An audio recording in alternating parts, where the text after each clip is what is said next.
Merhaba, bugün insan ilişkilerinin en derin ve karmaşık yönlerinden biri ile karşınızdayız. Hepimizin hayatında bir şekilde duygusal olarak yara aldığımız, kırıldığımız, haksızlığa uğradığımız anlar olmuştur.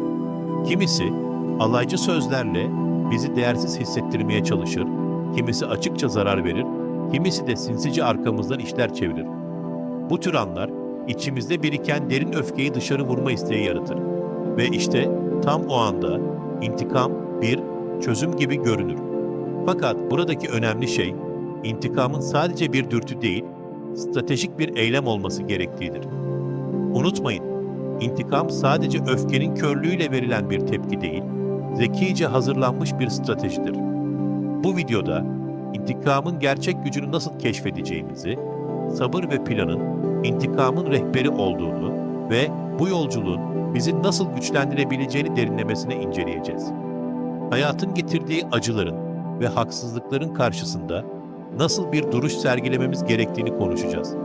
Çünkü intikam almak sadece başkalarına karşı değil, aslında kendimize karşı alacağımız bir zaferdir. Sabırlı olmanın, öfkenin bizi körleştirmesini engellemenin ve stratejik bir şekilde adımlar atmanın bizi nasıl daha güçlü bir insan yapacağını keşfedeceğiz. İçsel gücünüzü artırmak, başkalarının sizi manipüle etmesine, sizi aşağılamasına veya size zarar vermesine karşı koymak için bu yolculuğa birlikte çıkalım. Bu videoda sadece intikamın ne olduğunu değil, aslında kendimizi nasıl yeniden inşa edebileceğimizi konuşacağız. Çünkü gerçek intikam sadece dışarıya değil, tamamen içsel bir dönüşüm sürecidir. Eğer hazırsanız bu yolculuğa başlayalım ve unutmayın, intikam almak sadece bir tepki vermek değil, kendi gücünüzü keşfetmek ve hayatınızı yeniden şekillendirmek için bir fırsattır. Hadi birlikte keşfedelim. İntikam, rastgele verilmiş tepkilerle değil, zekice hazırlanmış stratejilerle alındığında gerçek anlamını bulur. Bu yüzden intikam almanın rehberi denildiğinde aklınıza gelen ilk şey sabır ve plan olmalıdır. İntikam doğrudan bir eylem değildir. Olaylar yaşandıktan hemen sonra verilen tepkiler genellikle öfkenin körlüğüyle hareket eder ve çoğu zaman size zarar verir. Bu yüzden intikam almak isteyen birinin ilk öğrenmesi gereken şey sabırdır. Sabır, intikamın temel taşıdır. Çünkü sabırlı olduğunuzda öfkeniz soğur ve aklınızı daha stratejik kullanabilirsiniz. Kimi insanlar intikamın yanlış olduğunu söyler. Hatta bazı öğretiler, bağışlamak güçlü insanların işidir der. Bu cümle kulağa hoş gelse de yaşanan duygusal süreçleri tamamen göz ardı eder. İnsan doğal olarak adalet arayışındadır ve bu arayış intikam duygusuyla kolayca harmanlanır. Ancak burada dikkat edilmesi gereken şey, intikamın sizi ele geçirmesine izin vermemektir. İntikam sizi tüketen değil, sizi güçlendiren bir araç olmalıdır. Peki, intikamın en etkili şekli nedir? İnsanlar genelde anlık tepki vermeyi, karşı tarafa aynı şekilde zarar vermeyi tercih ederler. Ancak bu, kısa vadeli bir rahatlama sağlasa da uzun vadede size fayda sağlamaz. Asıl etkili intikam sessizlikle alınır. Sessizlik, karşı tarafın beklemediği bir hamledir ve onu kendi içinde kaybolmaya iter.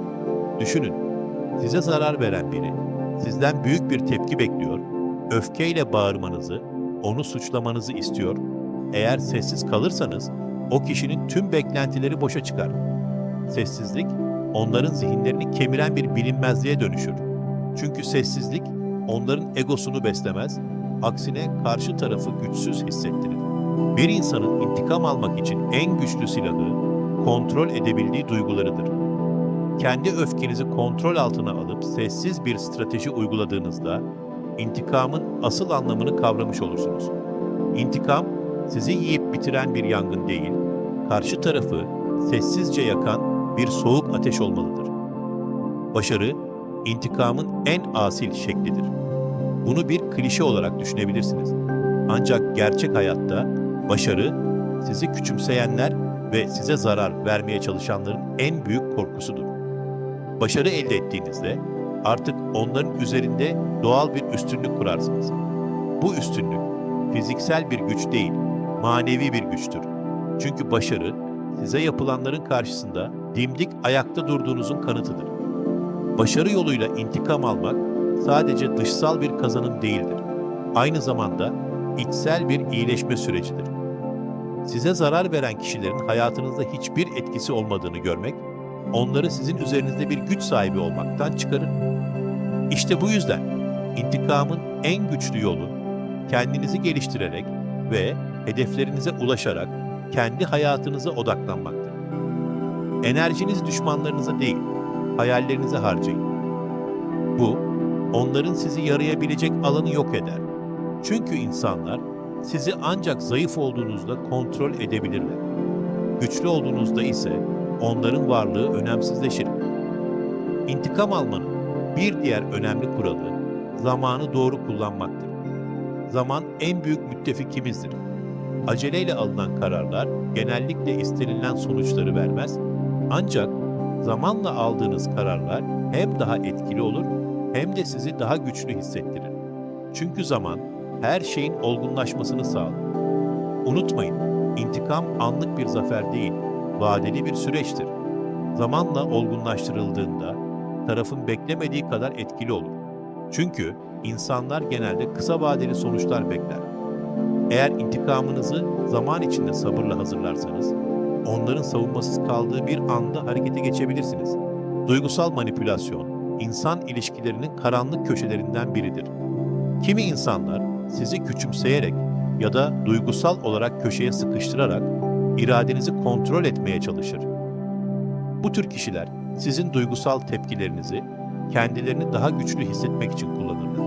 Ancak işte burada intikamın gerçek gücü devreye girer. Duygusal manipülasyona karşı koyabilme gücü. Bu, intikam almanın en incelikli yollarından biridir. Kendinizi bu tür manipülasyonlara karşı korumak, karşı tarafın size olan etkisini kırmakla eşdeğerdir. Çünkü manipülasyon sadece sizi etkilemekle kalmaz, aynı zamanda sizi içsel olarak zayıflatan bir süreçtir. Tepkilerinizi kontrol etmek ve duygusal zekanızı yükseltmek aslında intikamın temelidir. Duygusal manipülasyonun savunması soğukkanlı kalmaktır. Çünkü karşı tarafın size zarar vermek için kullandığı en büyük silah duygusal zayıflığınızdır. Eğer bu silahı etkisiz hale getirirseniz manipülasyonun gücü de sona erer. Tepki vermediğinizde onları hayal kırıklığına uğratır ve sizi kontrol etme çabalarını boşa çıkarırsınız.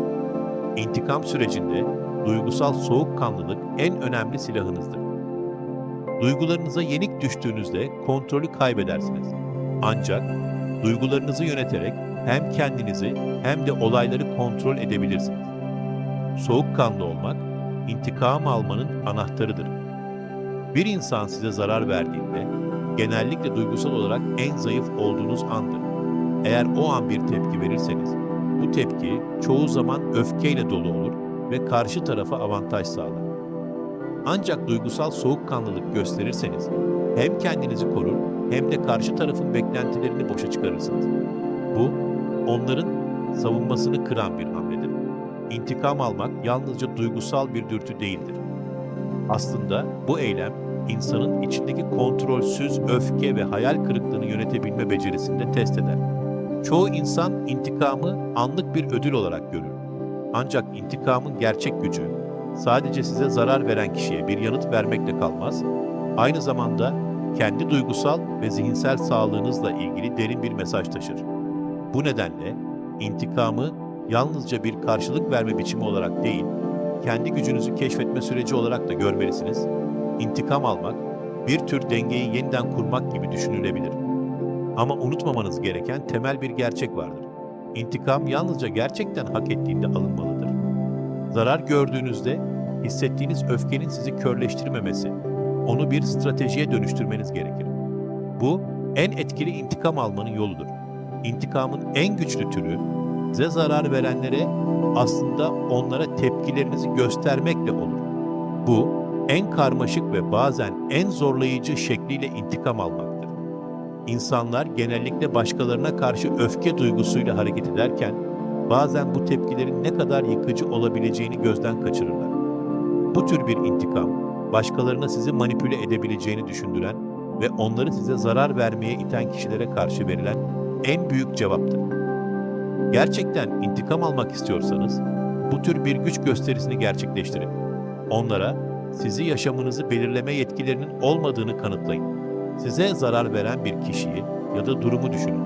O kişi ya da durumun gerçekten sizi etkilemesine izin verir misiniz? Hayır. Gerçek güç, dış etkenlere karşı duyarsız kalabilme gücüdür. İçsel gücünüzü artırmak, herhangi bir dışsal müdahaleye karşı dayanıklı hale gelmenizi sağlar. Başka birine karşı duyduğunuz öfkeyi anlamlı bir eyleme dönüştürmek, sizi o kişiye bağımlı olmaktan kurtarır. O zaman gerçek intikam, onların sizin üzerinizde kurmaya çalıştığı etkiyi kırmak olacaktır. Bu, psikolojik bir zaferdir. Onlara yalnızca onları affettiğinizi değil, aynı zamanda onları kontrol etme yeteneğini kaybettiğinizi de gösterirsiniz. Bu da onların en büyük korkusudur. Artık onların manipülasyonlarına ve davranışlarına tepki vermiyorsunuz. İntikam yalnızca bir tepki değildir, aynı zamanda duyguların yönetilmesidir. Çoğu zaman intikam almak isteyen kişiler duygusal yoğunlukla hareket eder ve hızlı bir tepki verirler. Ancak bu tür tepkiler çoğu zaman en büyük hatadır. Çünkü ne kadar ani ve patavatsız olursa intikamın değeri de o kadar düşer. Oysa duygularınızı kontrollü bir şekilde ifade etmek intikamın asıl gücüdür.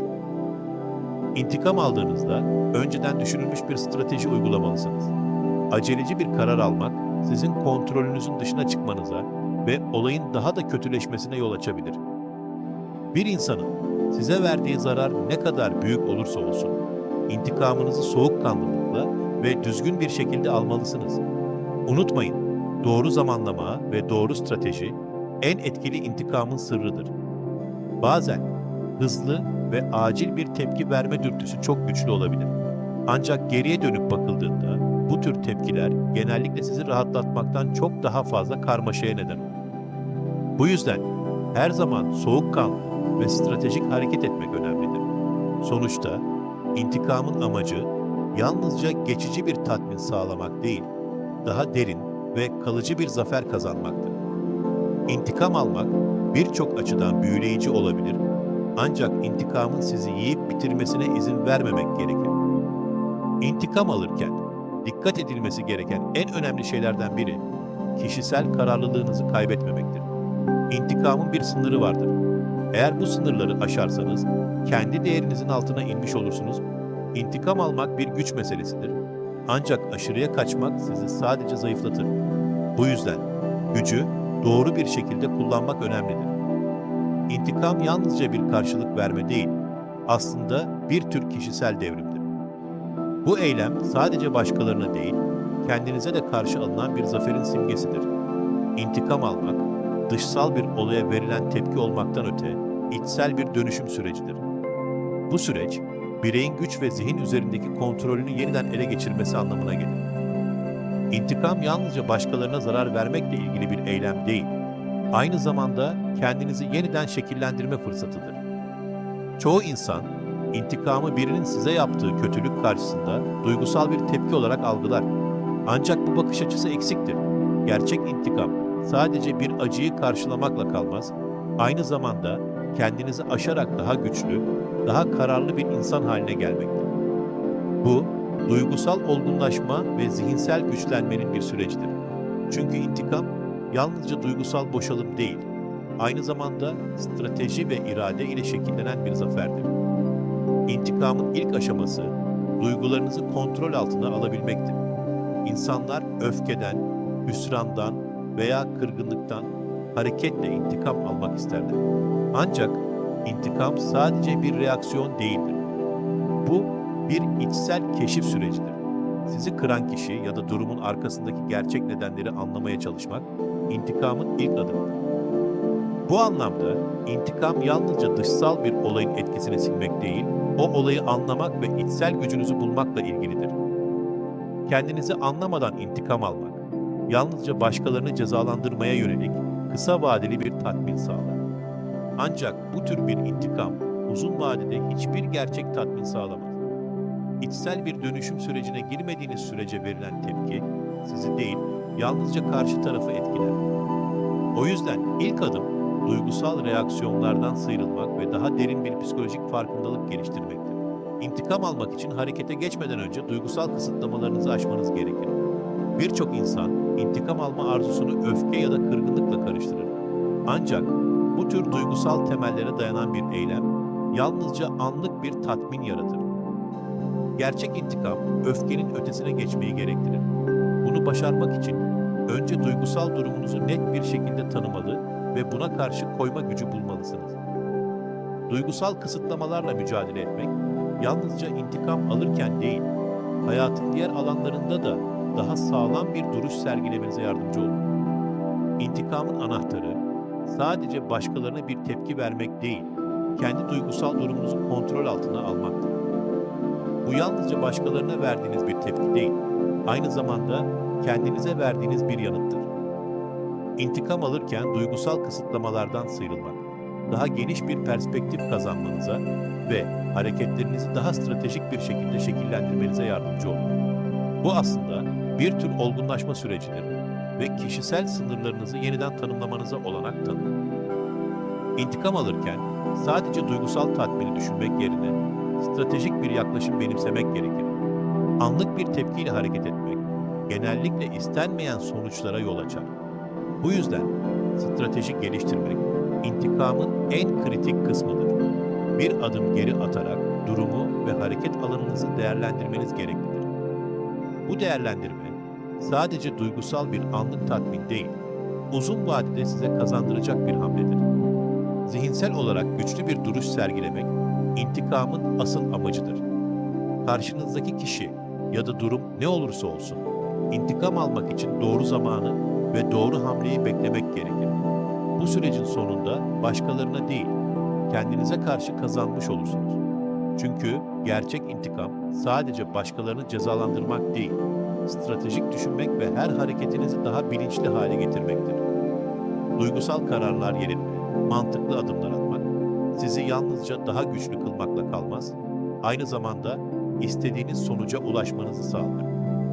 İntikamın gücü, her hamlenin titizlikle planlanmasında ve her adımın duygusal öfkeyi bir kenara bırakıp stratejik bir hedef doğrultusunda atılmasında yatar. İntikam sadece karşı tarafı cezalandırmak değil, aynı zamanda kendinizi yeniden inşa etmek. Kendinize karşı alacağınız intikam içsel bir devrimi başlatır. Bu süreç sadece başkalarını değil, kendinizi de dönüştürür. Çünkü intikam almak sadece bir kaybı telafi etmek değil, kişisel bir büyüme fırsatıdır. O yüzden intikam almak, kendi kimliğinizi yeniden inşa etmek için bir araçtır. Her zarar bir güç kazanma fırsatıdır. Başkalarına verilen tepkiyle değil, içsel güçle şekillenen intikam, sizi yalnızca daha güçlü kılmakla kalmaz, aynı zamanda daha sağlam bir kimlik oluşturmanıza olanak tanır. İntikam almak sadece başkalarına karşı değil, kendi içinizdeki gücü keşfetmek içindir. İntikam süreci sadece dışsal bir tepki değil, aynı zamanda bir içsel yolculuktur. Bu yolculukta kazandığınız güç sonunda sizi bambaşka bir insan yapar. Çünkü gerçek intikam sadece bir başkasıyla değil, kendinizle yaptığınız bir savaştır. Her şeyin ötesinde intikamın asıl gücü insanın kendisiyle olan mücadelesinde saklıdır. Bu mücadelenin derinliklerine inmek, dışsal etkenlerin ve başkalarının etkisinin ötesine geçmek, gerçek intikamın ne demek olduğunu anlamamıza yardımcı olur. İntikam, yalnızca karşınızdaki kişiyi cezalandırmakla ilgili değil, daha çok kendinizi yeniden inşa etme fırsatıdır. İntikam almak, çoğu zaman öfkenin ve kırgınlığın bir tepkisi olarak görülse de bu tamamen yanlış bir algıdır. Öfke geçici bir duygudur ve intikamın ham maddesi olamaz. İçsel huzurunuzu bulmaya yönelik bir yolculuktur. İntikam, kendinizi kaybetmeden strateji ile hareket etmenizi sağlar. Ancak burada dikkat edilmesi gereken temel nokta, intikamın özünde bir özgürlük teması taşımasıdır. Başkalarının sizi etkilemesine, sınırlamasına ya da yönlendirmesine izin vermemek aslında özgürlüğünüzü elde etmenin temelidir. Özgürlüğün kaynağı başkalarının sizden aldığı gücü geri almak ve o gücü sadece kendinize yönlendirmektir. İntikam almak yalnızca zarar gördüğünüz bir durumu düzeltmek değil, aynı zamanda kendi gücünüzü bulma yolculuğudur. Bu gücü elde ettiğinizde, başkalarının etkisi altına girmediğinizde gerçek özgürlüğü kazanmış olursunuz. İçsel bir isyanın parçası olarak intikam almak sizi daha güçlü kılar. Bu güç sadece başkalarına karşı değil, kendinize karşı da duyduğunuz saygıyı pekiştirir. Her adımda kontrolü yeniden ele alırsınız. İntikam almanın yolunda zihinsel gücünüzü kullanmak önemlidir. İntikam almak, duygusal bir tepki değil, bir zihinsel meydan okumadır. Öfkenin veya kırgınlığın sizi yönlendirmesine izin vermek sadece anlık bir rahatlama sağlar. Ancak gerçek intikam, duygusal durumları aşmak ve bilinçli olarak kendinizi yeniden konumlandırmakla ilgilidir. Duygusal bir tepkiyle hareket etmek bazen yanlış adımlar atmanıza sebep olabilir. Bu yüzden duygularınızı kontrol altına alarak mantıklı ve stratejik düşünmeye odaklanmalısınız. Bu sadece intikam almakla kalmaz, aynı zamanda tüm hayatınızda sağlıklı ve etkili kararlar almanıza yardımcı olur. Zihinsel gücünüz hem intikamın amacına ulaşmanızı sağlar, hem de hayatınızı daha dengeli ve kontrollü bir şekilde yaşamanıza yardımcı olur. Stratejik düşünmek, her durumu daha soğukkanlı ve sağduyulu bir şekilde değerlendirmenize olanak tanır. Asıl önemli olan geleceğe yönelik bir adım atmak ve bu süreçte kendi potansiyelinizi keşfetmektir. İntikamın geçmişin olumsuz izlerini silmekle ilgili bir yönü olduğu doğrudur. Ancak asıl mesele bu deneyimlerden alacağınız derslerle geleceğe dair bir vizyon oluşturmakta yatar. İntikam, geçmişin acısını telafi etmek değil, gelecekteki başarınız için bir temel atma fırsatıdır. Kendinize karşı aldığınız intikam, yarının güçlü, kararlı ve özgür insanını yaratacaktır. Geçmişin izlerini silmek ve geleceğe odaklanmak, sizi sadece intikam sürecinden değil, hayatın tüm alanlarında daha güçlü bir insan yapacaktır. İntikamın sonunda başkalarına karşı alınan zafer değil, kendinize karşı alınan zafer vardır. Bu zafer, her gün biraz daha büyüyen ve gelişen bir benliğin ifadesidir. Geçmişi geride bırakmak sizi geleceğe taşır. İntikamın gerçek amacı, hayatın her alanında başarı ve mutluluğu yaratacak temeli atmaktır. Sonuç olarak, intikam almak yalnızca başkalarını cezalandırmakla ilgili değil, kendinizi yeniden yaratma ve içsel gücünüzü keşfetme yolculuğudur. İntikam, sadece bir reaksiyon değil, bir eylem planıdır.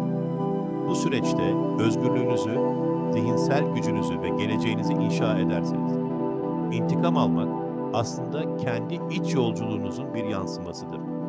Her adımda güçlenir ve daha bilinçli bir insan olursunuz. Bu dışarıya değil, tamamen kendinize karşı yapılan bir izlediğiniz için teşekkür ederim. Kanalıma abone olup videoyu beğenirseniz çok sevinirim. Bir sonraki videoda görüşmek üzere.